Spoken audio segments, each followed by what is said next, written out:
Yo, so I was watching the Jurassic Park series and I realized what my problem with pixel art PSX era video games are. I finally figured out this is why I do this every morning to try to explore my feelings about video games. And there's this trend. It's called retro fetishism. And it's in the indie scene, especially in video games, where developers are using these lo-fi graphics and dated mechanics, not as a constraint, but as marketing shorthand for authenticity, right? And it's the same thing in Jurassic World. Like there's aesthetic resurrection, but there's no ideological risk. So they don't advance interaction or narrative form or procedural expression. This work, it just recycles the stuff that we know we love under the banner of homage, right? The result, it's comfort art. It's nostalgia packaged as resistance to corporate polish, but it's bullshit. I mean, there are exceptions, obviously, like Dwarf Fortress, Outer Wilds, Return of the Obra Dinn. Like those past styles that they use, they enable new systems. Or epistemic play. Look that one up. Epistemology. But most retro work treats the medium history as like a palette, not a question. The creative ceiling lowers when homage replaces invention. There, I figured it out. Let's go. Cue up. All right, what's this? Welcome to the future of esports. Okay. Now, did a machine help make this, or did an actual character designer come in and do some real work here? Hard to tell. So what's the game? Buyback, quads on trigger, expected value. What is this? I see a ton of currency up here. Hypercube the streamer. Hypercube, QBE. Did a machine help you write this? Who is this knockoff? These looks like Overwatch knockoffs. Like, what is this? Victory. Is it a simulator? Is it like an esports simulator? They've got 1,000,000 out of 1,000,000 gold here. What is this? Sick of long queues, unfair matchups, and arbitrary reflex tests? Try Queue Up, the coin flipping esport. Okay. It's one part clicker, one part multiplayer strategy game, one part demented capitalism simulator, and 100% completely random. Came out on the 5th of November from Everybody House Games, self-published.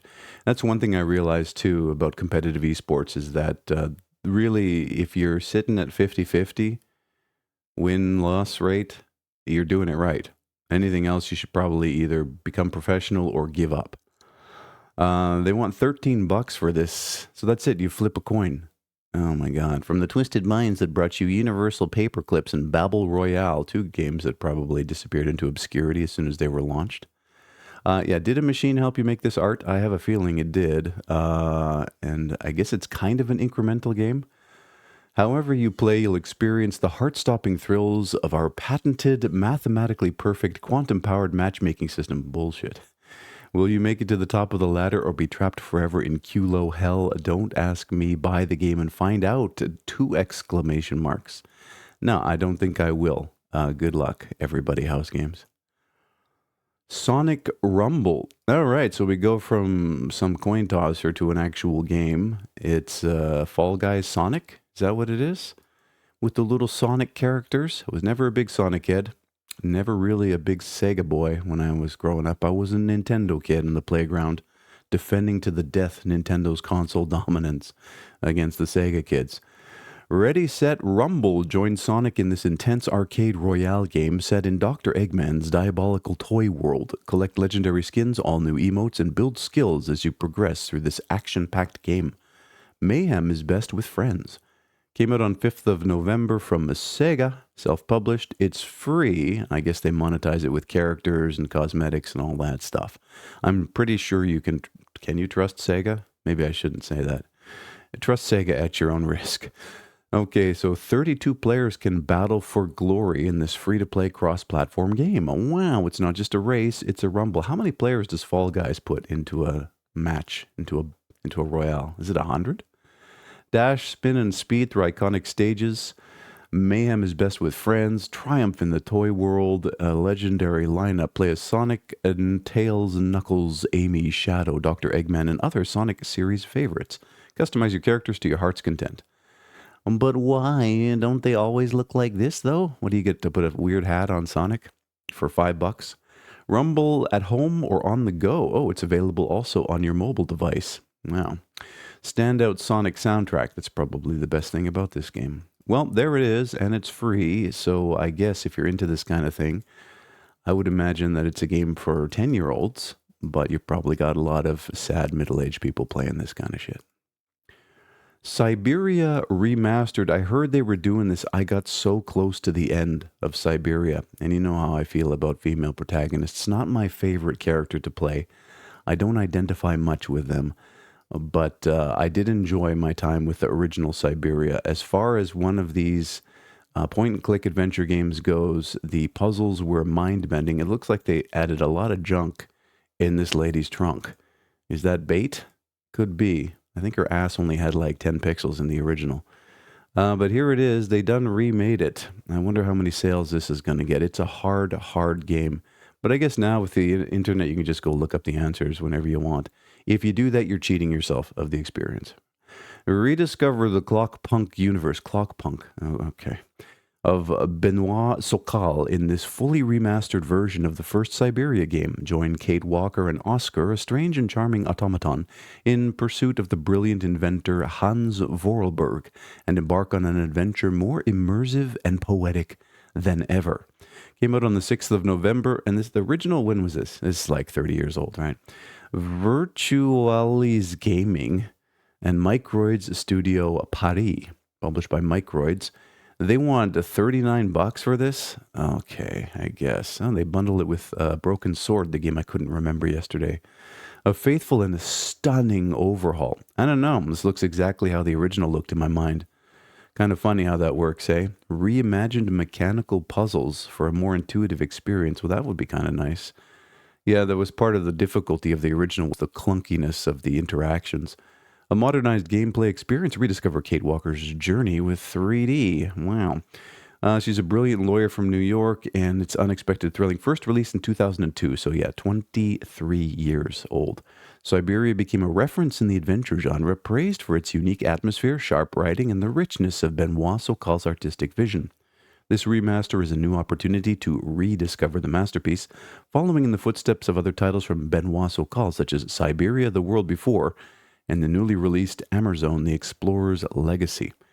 Now, I'm good. Again, nostalgia bait without really advancing anything. Shallow and retro fetishism. Is that what we're going to call it? I think that's a great term for this. Okay, good.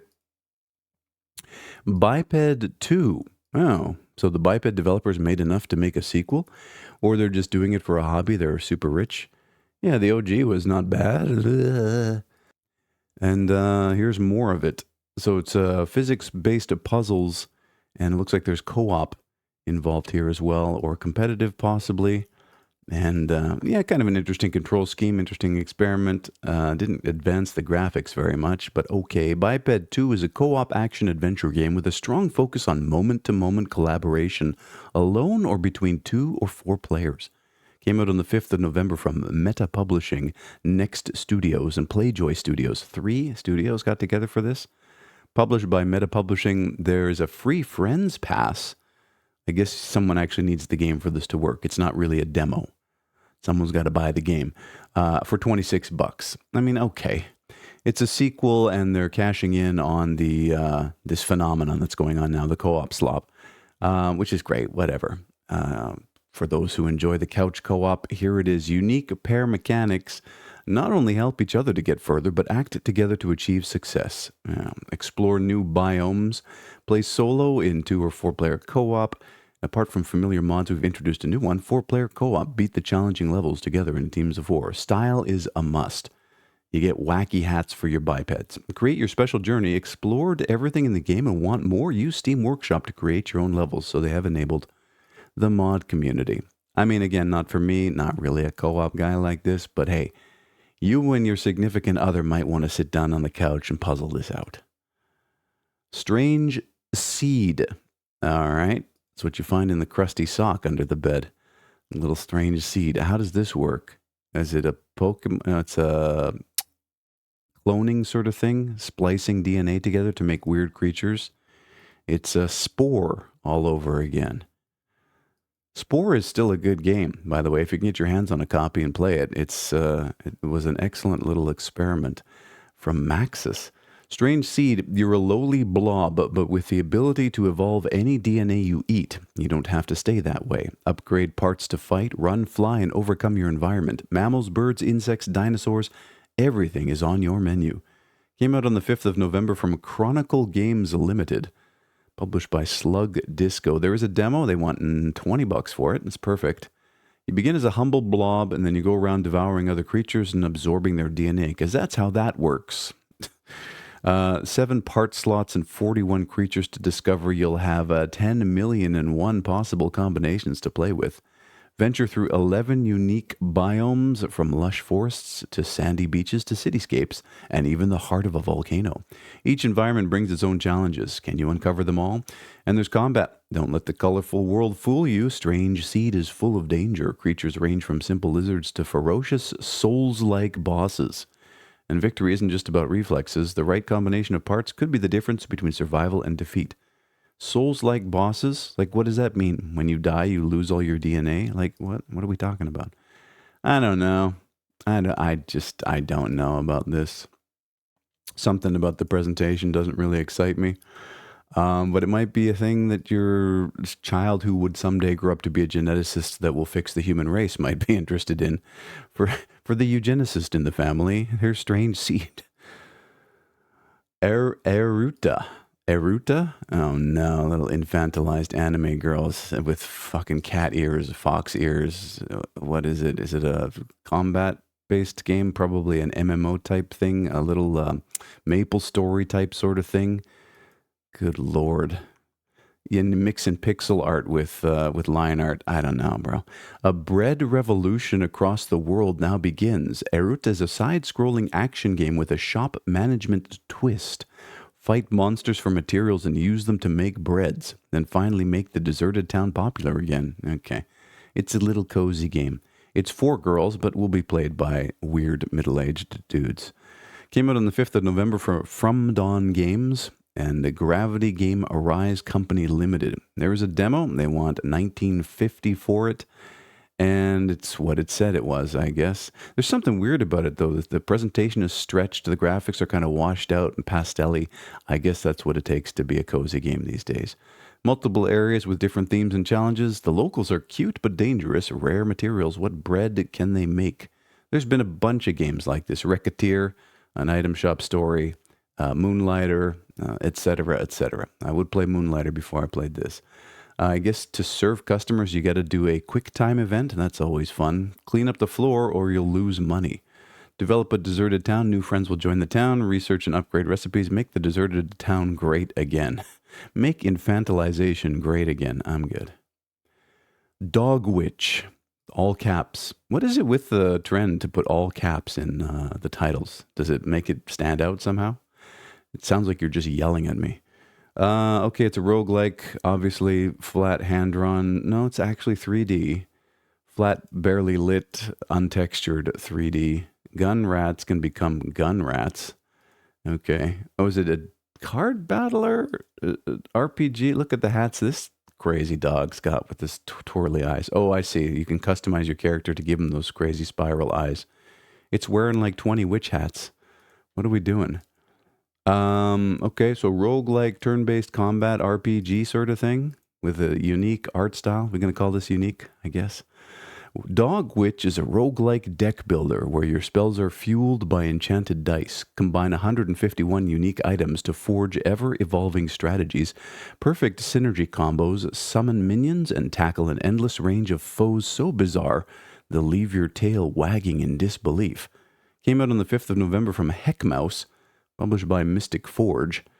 There's a demo. They want $13 for it. And there it is. It's what it said it was. It layers games like Slay the Spire and Dicey Dungeons. Okay, so you took two different games, mashed them together, and made an inferior product, I guess. Summon doggo friends, craft your own magical pup, unleash your flow, roll dice and conjure synergy-driven spells in a captivating hypnotic trance, carried by dreamy trip-hop tunes and whimsical visuals. Feel the daily grind dissolve away as Dog Witch frees you from the everyday noise and gets you into the roguelike flow state. I would bet that the vast majority of gamers who are on Steam do not experience the daily grind. Period. They're living in their mom's basement, off an inheritance or a trust fund, or maybe a couple of shifts down at the local McDonald's. That's not the daily grind, bro. These people are not out advancing society. So, I don't know. Is this supposed to be a cozy game? Whatever. There are no orcs. No? I guess there's dinosaurs. Tower defense sort of thing. Auto battler. Lots of forces involved. Looks like there's roguelike elements. Could be incremental as well. A lot of different pixel densities going on. I don't know what we're doing here. A real-time strategy roguelike hybrid with auto-battling troops. Yeah. So again, it's this homage replacing invention. You're not advancing the medium in any appreciable way. That's what it is. That's why I get pissed off when I see this stuff. Do better. It's like the ultimate slogan of this whole enterprise is just do better. Master building placement, swarm your enemies and smash their defenses with unit commander combos. Came out on the 5th of November from a Base Trade Studio, published by Gamirer Games. There was a demo. They want 1180 for it. And does this do anything for anybody? Follow the Discord link. Invite. You know that when this kind of shit is first and foremost in the copy, join their cunt community. It's a huge red flag. Like, why? Why are you just sitting there alone on the Discord hoping that people will come and praise you for your game design skills? Fuck off. Take command of 3 factions, forge an unstoppable frontline, combine place and profit. Commanders who actually do something. Choose from 31 unique commanders. Extremely high replay value, but you need to have some original baseline play value first, and I'm not seeing it. Forge your legion, test your mettle. What are you waiting for? Stop reading and swarm the battlefield with your own forces. No orcs were harmed in the making of this game. No, I want to read more about how you feel like you're contributing to the game design space. That's really what I want to read. And I didn't read it. Hyper Demon PvP, all caps. What are we doing here? I can't. What is this blurry nonsense? Someone thought they played Devil Daggers once and then just copied it with a blur filter on everything. Hyper Demon PvP is a free online 1 versus 1 first-person shooter. Oh, master simple but deep mechanics and defeat opponents in intense duels to climb the global leaderboard. Came out on the 4th of November from Sorath, self-published. It's free. So what data are you harvesting, Sorath? What are you doing exactly? With precise lasers and powerful charge shots, damage your opponent to grow their weak point. Hit the weak point to defeat them instantly. Defeat them 3 times to win the match. 1v1 me in Hyper Demon PvP right now, bro. Study the tutorials and practice with a computer opponent while waiting for the next match. 1v1 only allows for unique server architecture. Each match will use the server with the best ping for both players. Wait, they're actually like, what are they, leveraging Amazon Web Services for this? For free?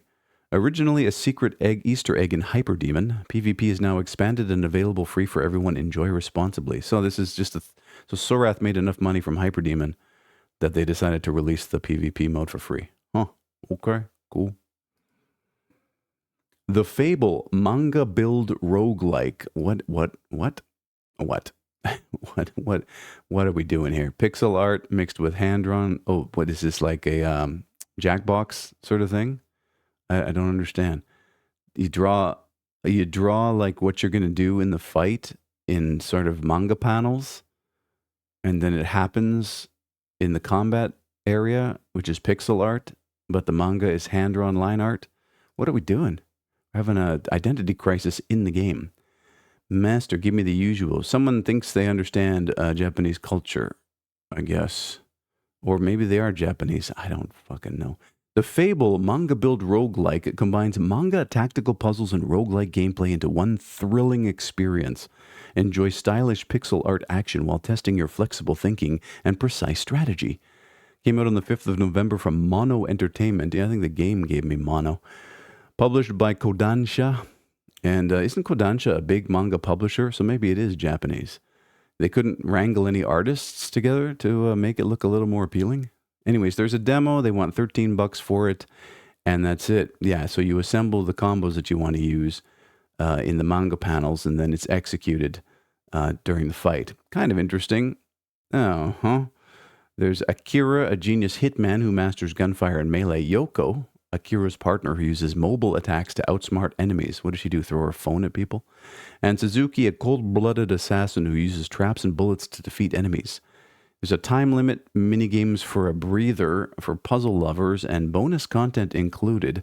It wouldn't be The Fable without him, Yuki, the playboy. At the bar, he challenges the beautiful Yoko to a drinking match. Can this reckless, foolish man impress the drunk queen Yoko? Or will he just crash and burn? This contains violent expressions such as punching, kicking, and shooting with a gun. Those are all in quotes, by the way, using 2D animation. I'm good. There's a demo. I kind of get how it plays. What is this hand-drawn shit here? This is the mini game? You got to match the drawing somehow? Or is it spot the difference kind of thing? I don't know. I just feel like this is a better idea. There's a good idea in here and a better execution somewhere else. Eventide Matter. All right, more pixel art. This time you're in space. You're collecting nuts and bolts. I can't wait for that new space mining game. What's it called? Star Miner? When is that coming out? It's got to be soon. Looking forward to that. Anyways, a 2D space mining adventure. Mine exotic resources, unlock powerful equipment, and fend off relentless enemies to build an interdimensional portal, the last hope of salvation for your civilization. Came out on the 5th of November from Atropy Games, self-published. There's a demo. They want $7.80 for it. You are Vanguard Unit 4, the last hope of a dying universe. That's just you. What happens if you slip in the tub? The whole universe is fucked. Build a phase gate to save humanity. Clock is ticking. With every passing moment, your home universe decays. Improve your tech, upgrade your ship, build the portal, and defend your work. I'm a little curious. I don't know, again, about the pixel art, but always down for some space mining. I guess I'll check it out at some point. All right. XOL or XOL Space Mech Wars. All right, what is this now? Remember Wing Commander, the OG? This ain't it. This is a Gundam ripoff. It's a straight up Gundam ripoff. Or what's the other one with the police knots? I guess. With just really washed out sort of graphics. A mech first-person shooting game in all directions of space. Follow the story and contribute to the fight for your homeland. Survive the space wars as an up-and-coming soldier with the toughest warriors around. Came out on the 4th of November from Michi Games, self-published. There's a demo. And they want $19.50 for it. Giant mechs meet space battles. Pilot a humanoid mech and soar freely through outer space. Yeah, again, I still haven't made much progress in Armored Core. I bought it like a month ago, played it like 3 times. I'm so disappointed with that. One of these days. Anyways, auto-aim first-person shooter for instant action. So all you gotta do is hold the trigger. It's like the combat in No Man's Sky. It's the same deal. I was kind of disappointed when I finally got to space combat in No Man's Sky, and it's just hold thrust and shoot. Anyways, missiles, grenades, beam blades, and shields. Yeah, they're just ripping off Gundam. Again, not really advancing anything here.